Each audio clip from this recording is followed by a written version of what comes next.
दोस्तों नमस्कार। मैं एन बी सिंह विकास अधिकारी LIC। आज हम चर्चा करेंगे उत्पाद कितने तरह के होते हैं। उत्पाद मुख्यतः दो तरह प्रकार के होते हैं। एक उत्पाद होता है मूर्त, यानी जिसको हम छू सकते हैं, जिसको हम देख सकते हैं, जिसको हम महसूस कर सकते हैं,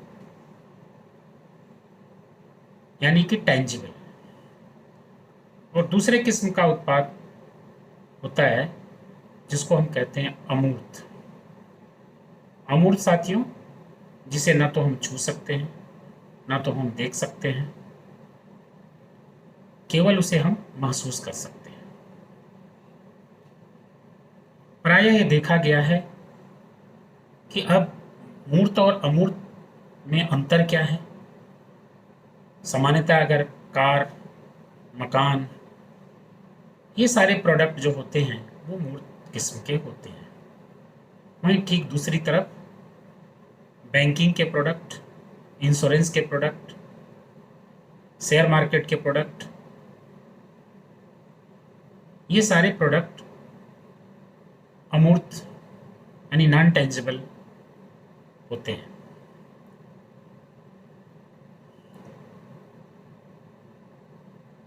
दोस्तों, लाइफ इंश्योरेंस प्रोडक्ट अमूर्त किस्म के प्रोडक्ट होने के कारण ज़्यादातर लोग इसको खरीदने में रुचि नहीं लेते। वहीं ठीक दूसरी तरफ यदि हम कार की प्लानिंग करते हैं, यदि हम कार खरीदने की प्लानिंग करते हैं, तो हम सर्वप्रथम हमें कौन सी कार लेनी है उसके बारे में हम सोचना आरंभ कर देते हैं। उसके बारे में बहुत सारे डेटा हम गूगल पर सर्च करते हैं और सर्च करने के बाद हम एक आइडिया बनाते हैं कि हमें यह उत्पाद क्रय करना है। जब भी कोई व्यक्ति कार खरीदता है तो वो अपने इनकम के आधार पर उसका सेगमेंट तय करता है। सेगमेंट कहें तो वो सेडान है या SUV है, किस प्रकार की कार है, उसका बॉडी का टाइप क्या है, उसका इंजन किस तरह का है, पेट्रोल है, डीजल है, उसकी फ्यूल इकोनॉमी क्या है, उसमें सेफ्टी फीचर्स क्या हैं,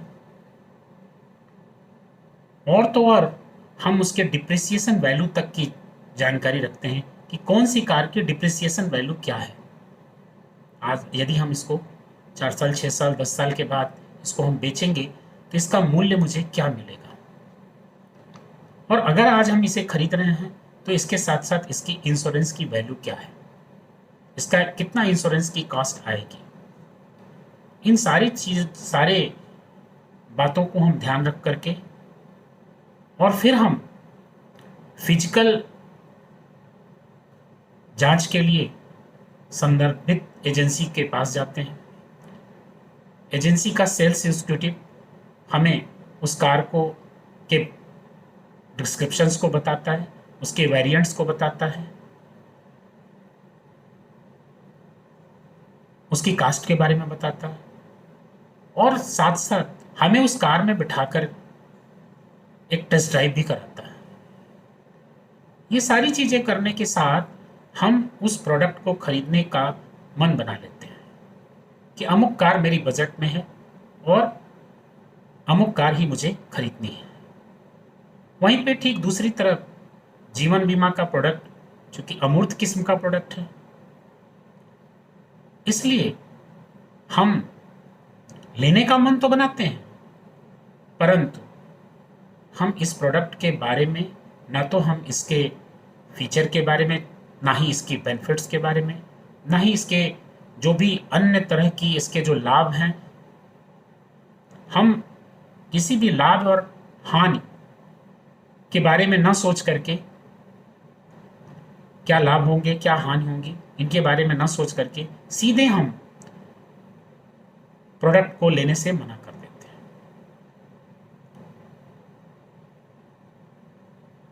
दोस्तों, मेरी आप सभी से अपील है कि आप यह जीवन बीमा का उत्पाद जो आप खरीदते हैं, इंश्योरेंस प्रोडक्ट अगर आप खरीदना चाहते हैं, तो निश्चित तौर पर जिस तरह से आप कार का सर्वे करते हैं, उसी तरह प्रकार से आप लाइफ इंश्योरेंस प्रोडक्ट का भी सर्वे करें और अपनी उपयोगिता के अनुसार, अपनी नीड के अनुसार, अपने बजट के अनुसार उसकी प्लानिंग करें। और निश्चित तौर पर अगर आप यह कर करके लाइफ इंश्योरेंस प्रोडक्ट परचेज करते हैं, तो आपको किसी तरह का मन में दुख नहीं होगा और आपको अपना प्रोडक्ट परचेज करने की प्रसन्नता भी होगी। दोस्तों, यदि आपको यह मेरा वीडियो अच्छा लगे तो कृपया लाइक करें, मेरे चैनल इंश्योरेंस एसोसिएट को सब्सक्राइब करें और शेयर करें। धन्यवाद।